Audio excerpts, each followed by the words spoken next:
So when you first start to play, you get a choice of 6 characters. So you can see their faces here and the full body and outfit here.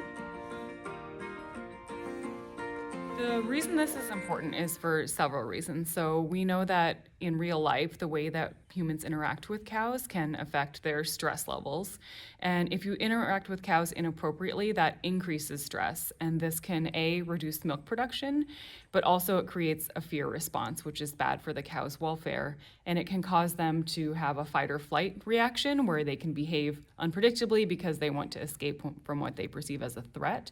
And so that means that cows can panic and get injured, or they can do things that cause people to get injured. So there's a number of reasons why proper cow handling is important. And for this reason, there already are educational resources out there available for people working on dairy farms.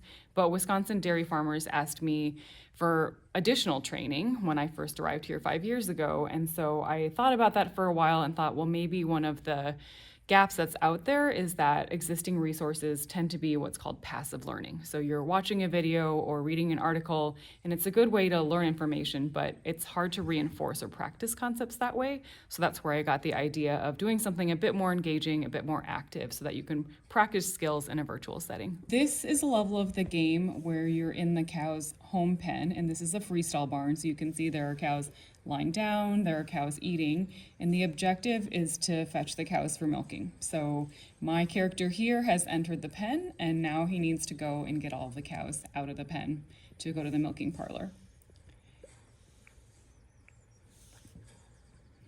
So I'm walking into the pen just to see where all the cows are, and you can see here there's features that make it relatable to a real life setting, like here's the feed, here's some salt blocks, a cow brush, there's also water troughs in the pen.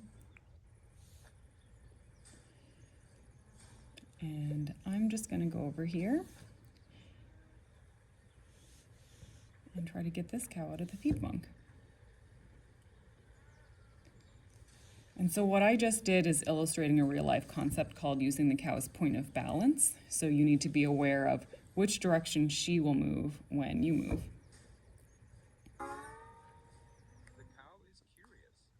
So this cow is curious. I'm going to go ahead and give her a pat. The cow seems content. So that's just meant to show the kinds of interactions that can happen. And so I'm just going to take this one cow out of the pen. So normally in real life, if you're fetching the cows for milking, you want the whole pen to go together, but I'm just demonstrating how to move one. And there she goes.